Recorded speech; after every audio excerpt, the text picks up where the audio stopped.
Vamos orar. Pai, eu quero te agradecer em nome de Jesus pelas nossas vidas, por esse propósito. Obrigado, Senhor, porque, Senhor, nós temos a oportunidade, com fome e com sede, sermos alimentados, fortalecidos, ativados dentro do seu propósito, Pai, em nome de Jesus. Obrigado, Senhor, pelo teu amor, pela tua infinita misericórdia, pelo seu propósito estabelecido nesses dias de dedicação, Pai. Nós comunicamos fome, nós comunicamos sede, nós comunicamos vontade, desejo de nos aproximarmos do Senhor mais e mais, e sermos transformados pela tua palavra. Que a tua palavra, Senhor, seja como uma grande espada, cortando todas as mentiras de Satanás e nos aproximando, Senhor, da verdade do Senhor, para que possamos, Senhor, permanecer munidos, Senhor, com a verdade. A tua palavra diz, Senhor, que conhecereis a verdade vos libertará, e nós queremos ser libertos por essa verdade. A essência de Cristo, Senhor, por meio da sua palavra, penetre, Senhor, os nossos espíritos, dê comando à nossa alma, e que possamos ser conduzidos a toda a verdade, Pai. A tua palavra diz que o seu Espírito, Pai, o Espírito Santo, nos conduz a toda a verdade. Então nós queremos essa verdade, Pai, em nome de Jesus. Nós te agradecemos. Rompe, Senhor, com toda a base de engano dentro de nós e estabeleça, Senhor, a tua verdade, o teu propósito, em nome de Jesus. Amém. Amém, queridos? Vamos lá, então. Nós começamos dentro desse propósito de Hanukkah, né, explicando um pouquinho sobre essa questão dessa festa importante, né, a profundidade dela, falando sobre a remoção de alguns ídolos, né, dentro do nosso coração, o amor ao dinheiro, o orgulho, toda a base de sentimentos, carências, tudo aquilo que nos faz entrar dentro da dinâmica do sentir vazio, né? Depois nós falamos sobre essa questão do dom do inimigo, que ele usa a mesma forma para poder derrubar muitos homens e mulheres ao longo de vários anos, né? Esses dias eu estava conversando com o apóstolo Joseí, ele me mandou, certa vez eu acho que eu acompanhei uma palavra, eu gosto muito de, sempre quando a gente vai preparar algo, ver se meu pastor, o apóstolo José, o apóstolo Éder e o apóstolo José tem alguma coisa nesse sentido, né, que eu possa estar mergulhando e caminhar dentro da mesma linguagem, mesmo entendimento, né?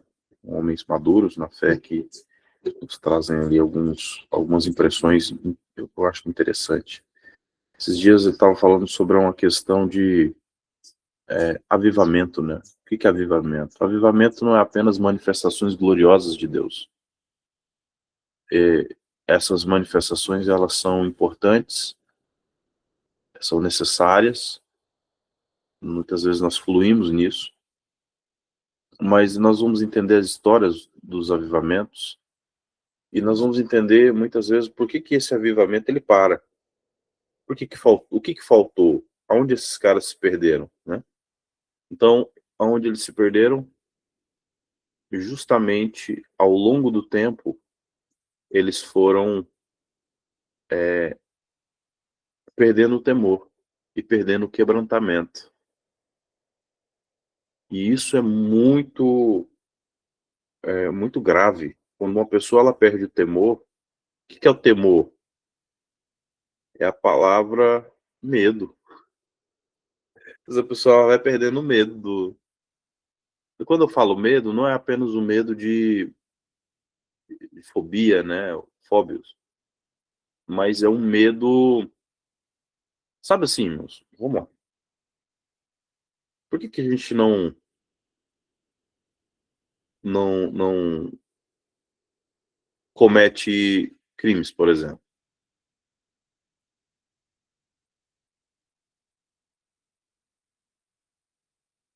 Primeiro, que não é certo, né? Alguém te ensinou, ou alguém ensinou os seus pais, os pais deles ensinou eles, né? E assim até chegar, né? Mas qual é a base dessa moralidade? Qual é a base do que é certo e o que não é certo? No fundo, irmãos, a gente vai ver que tem a ver com aqui, princípios da Bíblia mesmo, né? Não roubarás. E isso foi mexendo, remontando ao longo do tempo. Mas algumas pessoas quebram essa barreira e acabam roubando e vão presas.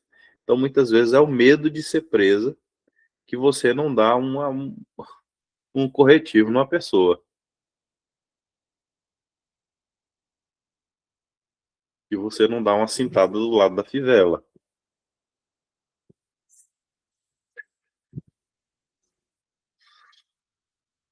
Então, não é só porque é errado que a pessoa não faz. Muitas vezes é o medo é o temor de ser preso, né? Esses dias eu vi aquele cantor Leonardo, ele falando. Eu fiquei sabendo que você é uma pessoa que devolve, como é que fala? Dá a pensão certinha, nunca atrasou, aquela coisa toda, né? Aí ele pergunta, por que você faz assim, né? Eu tenho medo de ser preso. Então, como é que funciona, por exemplo, o temor? O temor, ele é o medo, a reverência, né, vamos dizer assim, mas também olhando para a palavra, que ela é um raio-x, que ela vai ver o que está certo, o que está errado na minha vida. Muitas vezes, quando nós lemos a palavra também vai nos ler, né? Ou o Senhor vai nos ler por meio dessa palavra. E aí nós vamos ver, olha, isso aqui está fora do padrão da palavra. Senão isso aqui está dentro, então eu devo continuar, eu devo ser perseverante. Então, qual é o medo? Onde que ele entra aí? Onde que entra o temor? É o medo da consequência daquele ato. Então, queridos, vamos lá. Por exemplo, a questão sexual não é apenas o conjunto de dois corpos, né? A união de dois corpos. Vai ser transferência de espírito. Então, quando a pessoa tem ali a relação, ela não tem só a questão da química e do contato de corpos. Não, tem transferência de demônios, tem transferência de maldições, tem cruzamento de problema. É problema, meu irmão. Então, o cara que ele chega falando que foi namorador, aquela coisa toda, meu Deus, chega a me dar um coisamento, sabe, assim, o cara se acha demais, mas na verdade dá pena do cara, né, que vem contando vantagens sobre isso. Devia ter, como diz a palavra, devia ter a vergonha. Então, muitas vezes a pessoa, ela fica, assim, chateada porque ela não foi ex nada né, ela teve uma caminhada com Jesus ali certinha, nunca teve envolvimento profundo com algumas coisas, e aí fica com vergonha. Nossa, eu não tenho um testemunho forte para contar, né? Eu queria ser ex alguma coisa e não sou. Glória a Deus que Deus te guardou, né? Ou se eu tive esses envolvimentos, eu preciso quebrar esses laços de alma e esses cruzamentos de coisas, né? E aí é onde nós entendemos que não é vantagem nenhuma, irmãos. Como o mundo nos machuca, né? Como o diabo nos engana e faz a gente achar que tá abafando, né? Toxicar nosso corpo, trazer danos espirituais. Então, essas maldições são quebradas aqui. E graças a Deus não vai passar para a vida dos nossos filhos. A não ser que eles decidam, né? E é uma decisão. E muitas vezes, amados, os pais vão ter que bater o joelho no chão até a realidade mudar. Não, Deus, eu não aceito, eu quero declarar em nome de Jesus. Que se acredita, irmãos, que tem pessoas que, por causa das más companhias, corrompem tudo aquilo que você ensinou? Pois é. Então, ora, Senhor, leva para longe. Arranca da vida do meu filho, arranca da vida da- né,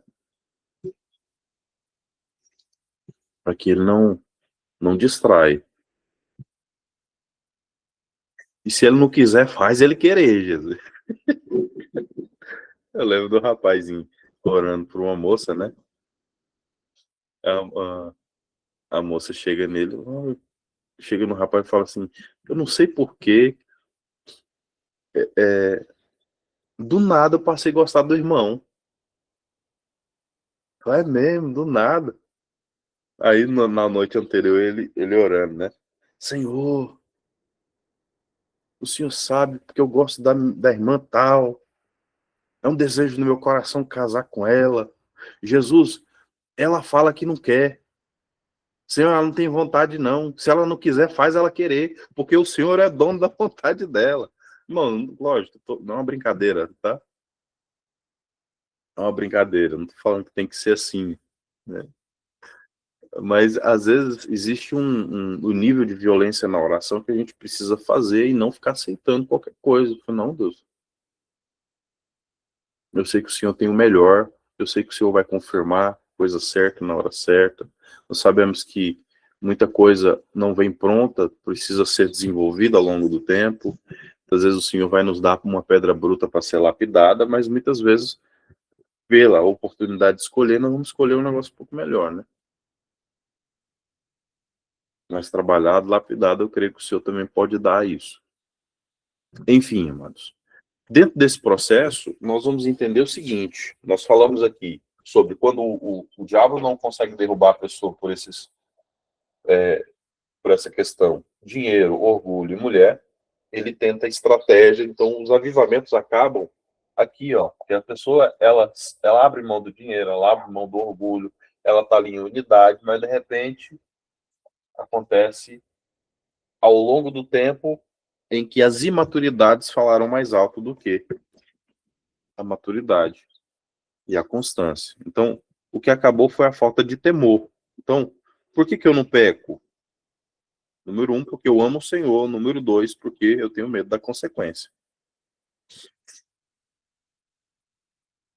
E eu sei que isso fere o meu relacionamento com Deus, amados.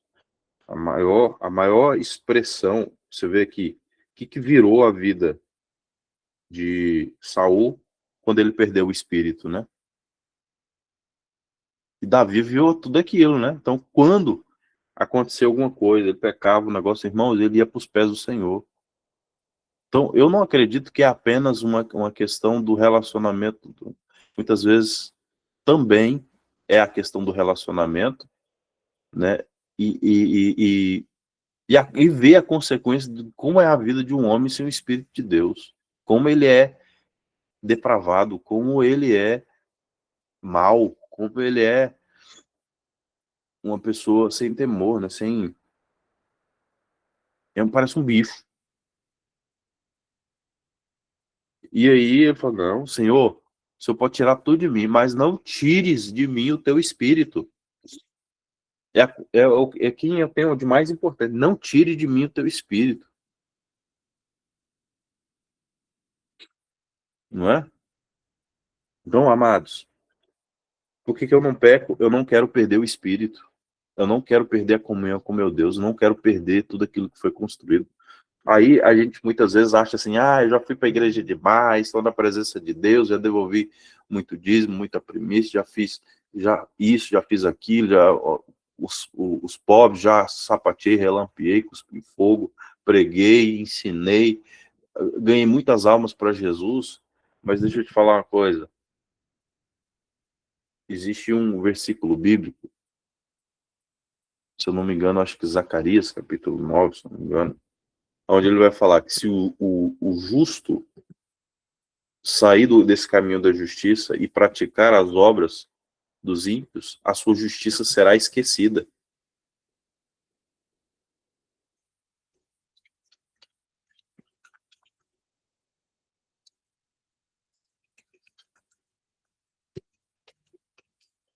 Deixa eu pegar aqui certinho. É Ezequiel, capítulo 18, verso 24. Diz assim, ó, contudo, se o justo desviar da sua justiça e cometer pecado e as mesmas práticas detestáveis dos ímpios, deverá ele viver? Nenhum dos seus atos de justiça será lembrado. Por causa da infidelidade, é culpado e dos pecados que cometeu e ele morrerá. Olha aí, irmãos. Então não tem esse negócio de, eu tenho um crédito com Deus aqui, eu acho que eu tenho uma gordura para pecar, e depois eu volto. Joga tudo fora. Então temor é isso, amados. Existem, olha, você acha que se o fumante fumar, a consequência vai vir na hora? Por que ele fuma? Porque ele acha que é depois. Você acha que o cara que usa droga, ele tá preocupado? Se ele usasse droga e morresse na hora, ele não usava droga. Porque ele sabe da consequência. Mas por que as pessoas elas vão indo, né? E não vão tendo consciência? Porque é gradativo, então vai morrendo aos poucos, né? Mas se fosse na hora... Então, existem coisas que muitas vezes a gente passa, que é colheita de uma coisa lá atrás que nunca foi arrependida. Que Deus muitas vezes nos avisou e a gente ignorou os sinais. Então, vem a fatura, né?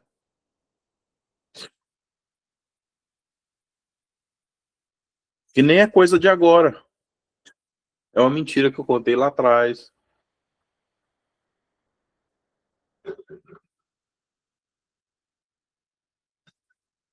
Irmão, às vezes a gente vai fazer libertação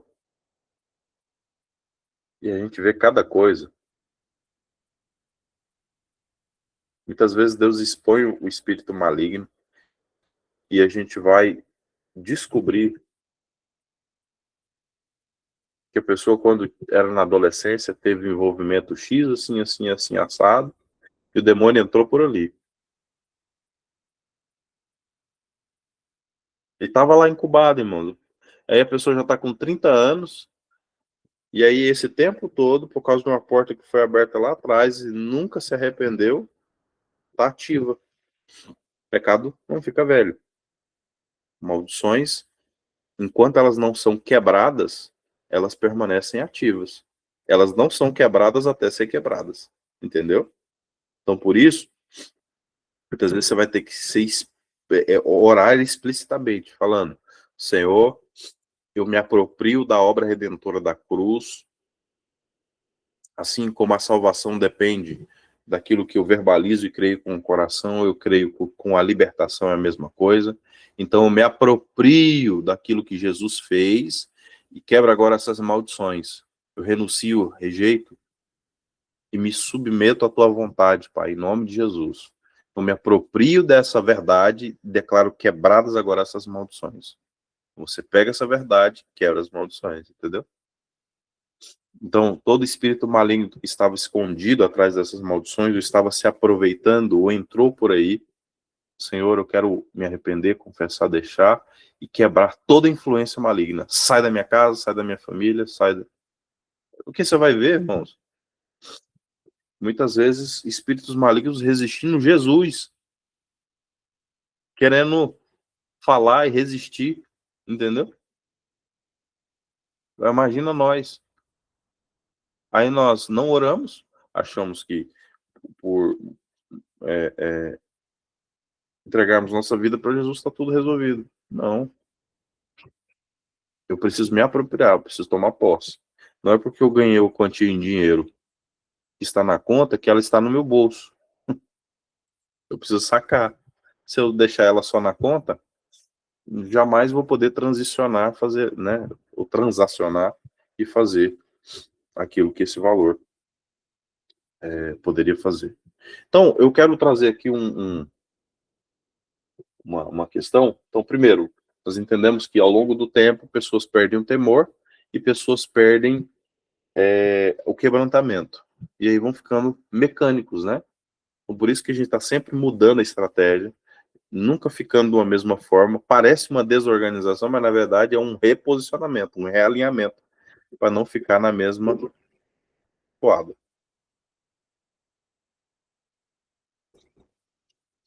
Então, dentro do tempo, nós falamos ontem sobre distrações. Então, o que tira nosso foco? Aí nós falamos lá sobre algumas expressões de Lucas, capítulo 14, verso 15. O cara, né, foi convidado às bodas, né, ou à festa.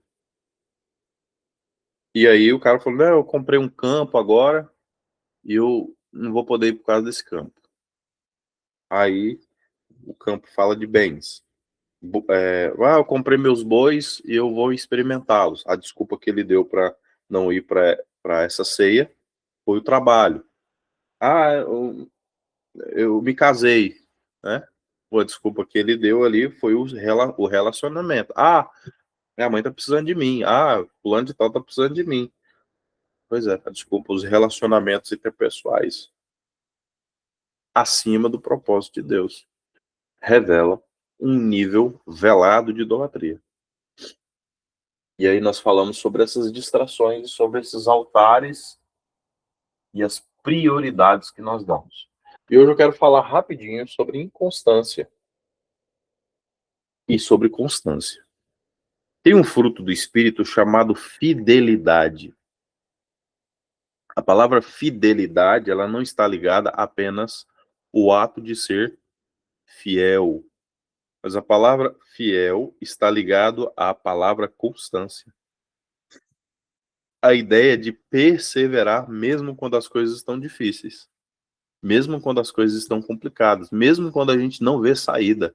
Fiel, fiel, fiel. Já pensou se Deus mudasse o tempo todo e eu não pudesse mais confiar na palavra? Pois é, amados. Muitas vezes a gente não sente a presença de Deus, mas a presença de Deus sempre está lá. É a gente que muda, é a gente que oscila, é a gente que se entrega demais às preocupações e perde a sensibilidade. O amor de Deus é fiel, está lá sempre. Sempre quando eu quiser acessar, eu só preciso arrancar essa camada de orfandade, de tristeza, de é parar de dar ouvido ao diabo.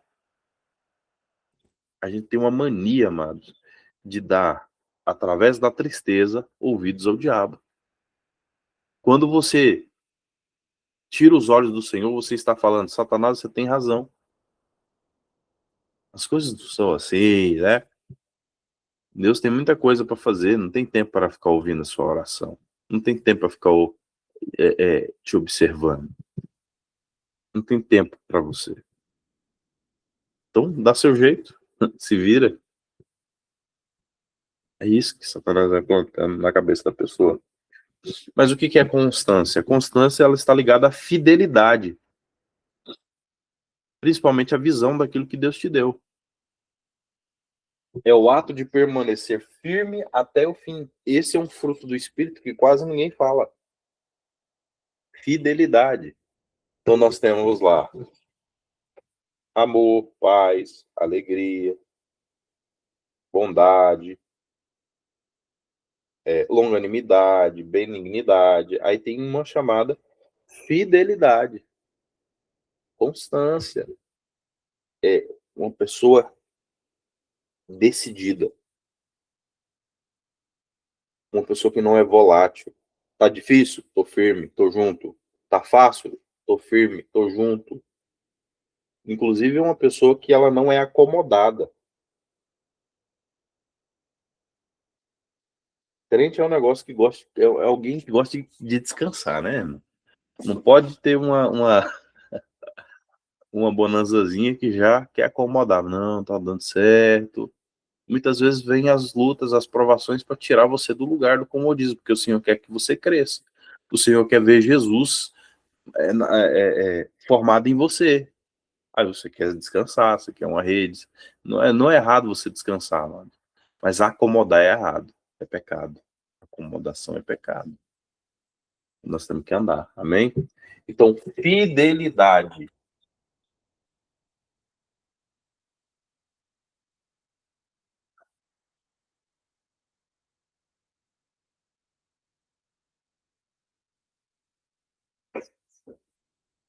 Então, muitas vezes a pessoa quer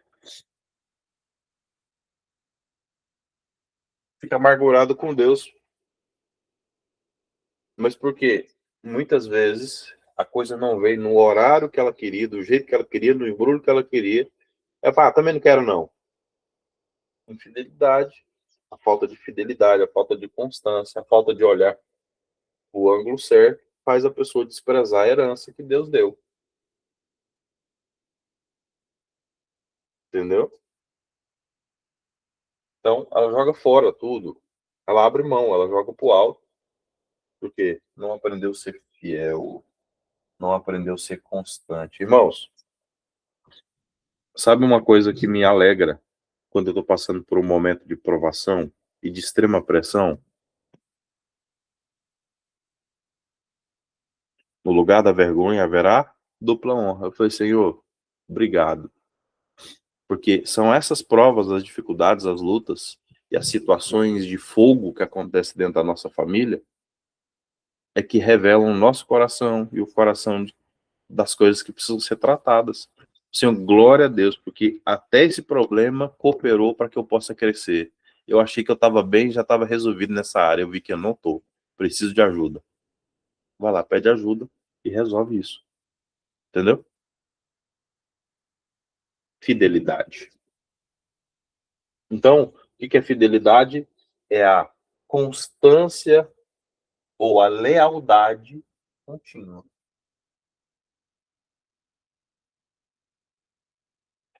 Entendeu? Lealdade contínua. Você vê o Jó, né? Perdeu o filho, perdeu bens, perdeu muita coisa.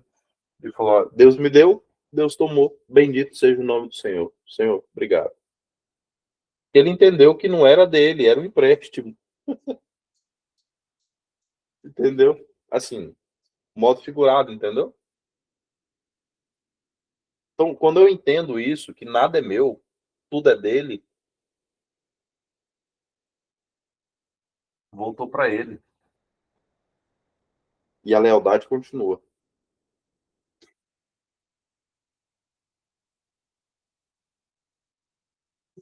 Então, eu confio no caráter de Deus. E ele fala: não, meu Deus, Senhor, olha, eu confio no seu caráter, eu sei que o Senhor é justo. Chegou um tempo dele falar: Senhor, eu quero um tribunal com o Senhor, porque eu vou falar e o Senhor vai me justificar. Eu sei, Senhor. Eu estou vasculhando aqui, não estou achando nada. Eu sei que o Senhor vai me justificar. Eu confio no seu caráter, eu confio na sua.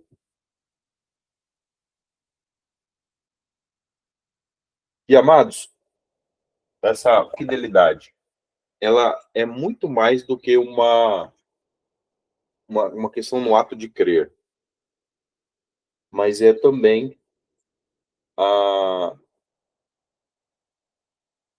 ser alguém, olha só, alguém que se pode confiar.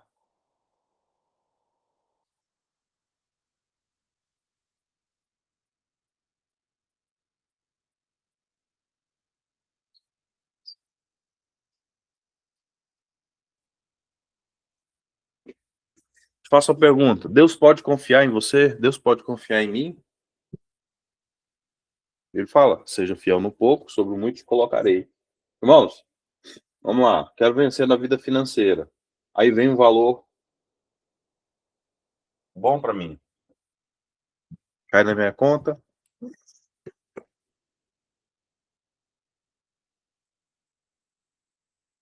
Quando é um valor pequeno, sou lá fiel nos meus dízimos, nas minhas primícias, nas minhas ofertas. Tô na presença de Deus muito bem. Faço muita, né? Tô ali constante, tal. Quando a coisa aperta, é aí que eu me apego com Jesus mesmo. Mas você já reparou, irmãos, que muitas pessoas, quando a coisa cai um valor maior, falam: não, é valor demais. Eu acho que não vai dar para.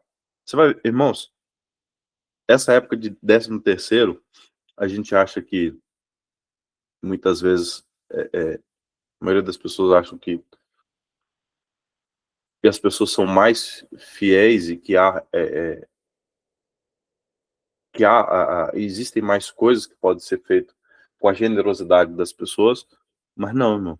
Na verdade, nesse período as pessoas se tornam mais avarentas e não entregam mesmo, nem o básico. Lógico, não são todos e não é em todo lugar. Mas até mesmo o apóstolo Éder fala sobre isso, né? Ele fala, olha, irmãos, essa é a época que as pessoas mais ficam distraídas, elas compram presente para todo mundo, mas a parte da fidelidade para com Deus, para com o propósito dele.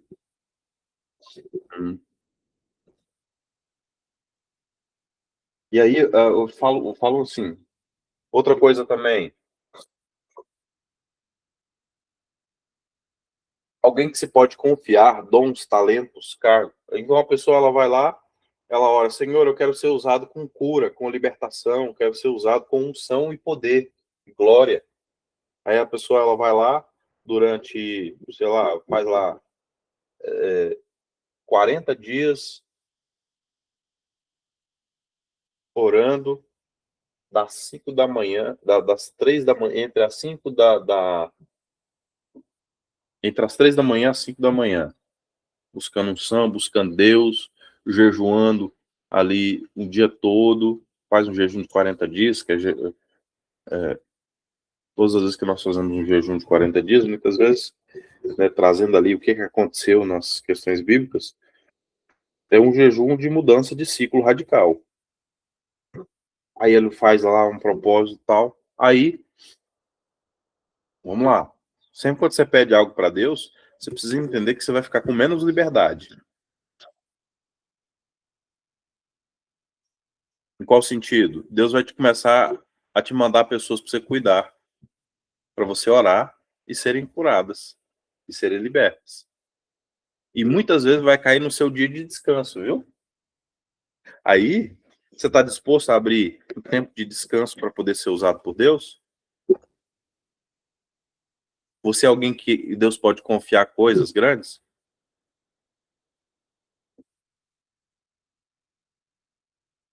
Se Deus te pede para fazer algo e você não faz, como é que é o nome disso, gente? Fala aí. Escreve aí. Se Deus te manda fazer algo e você não faz, qual é o nome disso?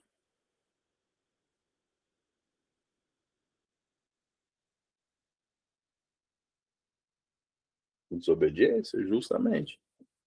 Então, olha bem o que você pede. E também, não posso ser uma pessoa que não pede por medo, por me preservar, porque uma das maiores expressões de alguém que é maduro é uma pessoa que não está ligada ao conforto. Ah, eu não quero compromisso com Deus, não, porque eu acho que é só eu mexer com a obra que as coisas começam a petecar. Não é que começa a petecar, irmão. É porque Deus está mexendo coisas para que nada disso possa te distrair. E aí ele vai ajustando as prioridades na nossa vida. Então, ministério é a mesma coisa. Alguém que se pode confiar. Responsabilidade. A palavra responsabilidade é ser responsivo. O que é ser responsivo? É ser resposta. A sua oração pela vida de alguém, a sua ministração através dos dons e talentos que Deus te deu, é resposta de oração de alguém. Responsável é responsível. Responsivo significa ser resposta. Você está entendendo? Mas será que Deus pode confiar em você? Você é alguém que Deus pode confiar?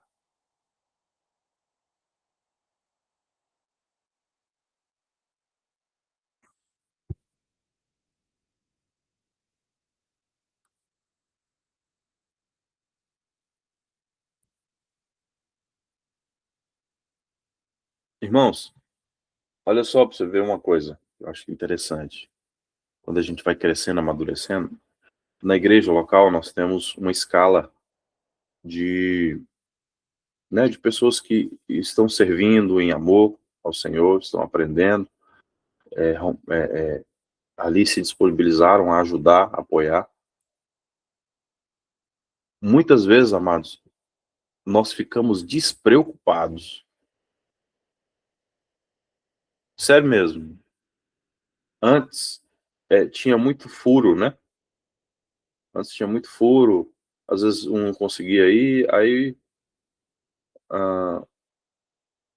Em última instância, de última hora ali, aí chegava uma mensagem para mim assim: "Pastor, não vai dar para ir, viu? Beleza?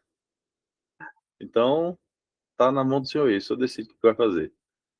Aí teve um dia que nós tivemos uma conversa entre os obreiros ali, ele falou: "Olha, gente, é o seguinte, a partir desse momento, quem não puder cumprir a sua hora nessa escala, vai ter de procurar o próximo da escala ou procurar alguém para te substituir e te suprir nisso aqui". Depois não teve, quase não teve nem furo. Na verdade, não teve nenhum. E muitas vezes eu entendo que, pela responsabilidade, eu assumo um compromisso maior, entendeu? E eu vejo que hoje eles têm prazer de estar servindo e de estar caminhando, porque virou um hábito né, de servir com alegria, dentro desse propósito, assim. Então, essa carga de responsabilidade que eu coloquei, né, o que a gente propôs ali junto, fez com que não houvesse mais furo, e aí todos assumiram ali o seu papel, o seu posicionamento e caminham dentro dessa continuidade. Então eu não me preocupo mais com escala, com essa questão. Então, outra coisa, uma outra escala que nós fizemos foi escala de ministração, né? Então, de começar o culto e de fechar fechar ali tudo, né? Organizar tudo e fechar a igreja para a gente ir embora. Então, é uma coisa também que eu não me preocupo mais. Então, eu sei que sempre quando for iniciar o culto, tem alguém que vai ministrar e vai orar ali antes da gente começar. Porque são pessoas que amadureceram na sua responsabilidade e são resposta. Eu confio que vai acontecer. Óbvio, amados, que alguém pode ficar doente, pode acontecer alguma coisa, pode acontecer alguma coisa, mas o que acontece? Eu confio, confio. Tenho ali sempre uma palavra de sobressalente, tem ali sempre uma questão. Se acontecer algum problema, já está preparado. Então, você quebra muito o nível de ansiedade, você entende que muitos vão crescendo com o coração certo, e Deus vai dando graça e a misericórdia dele vai, vai crescendo. Então, alguém que se pode confiar, alguém leal, alguém contínuo, alguém fiel. Então, irmãos, como é que você vai poder confiar que alguém vai fazer alguma coisa se hoje ela está feliz, ela faz. Se ela está emburrada, ela não faz. Se aí ela tem as fases da lua, né? Minguante, não, hoje ela está crescente, hoje ela está minguante, ela está assim. Então, não pode se confiar. Quando eu sou constante, eu não dou responsabilidade, então eu consigo arcar com essa responsabilidade, consigo.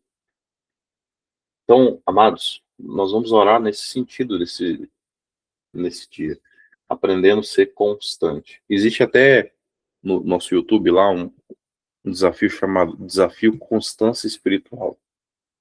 Se você ainda não participou dele, participa lá que é benção. Amém? Deus abençoe.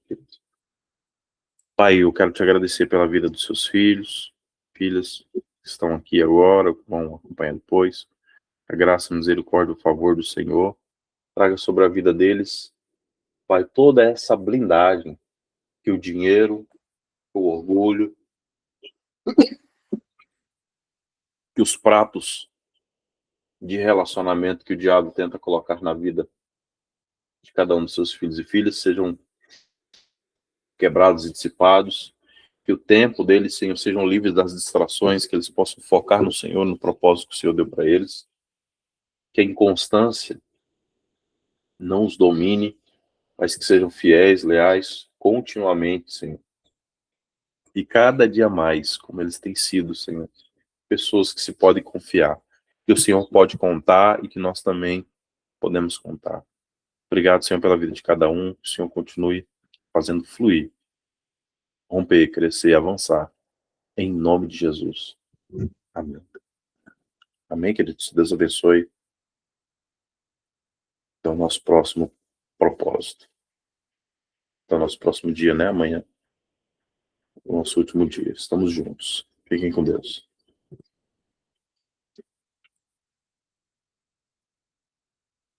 Até.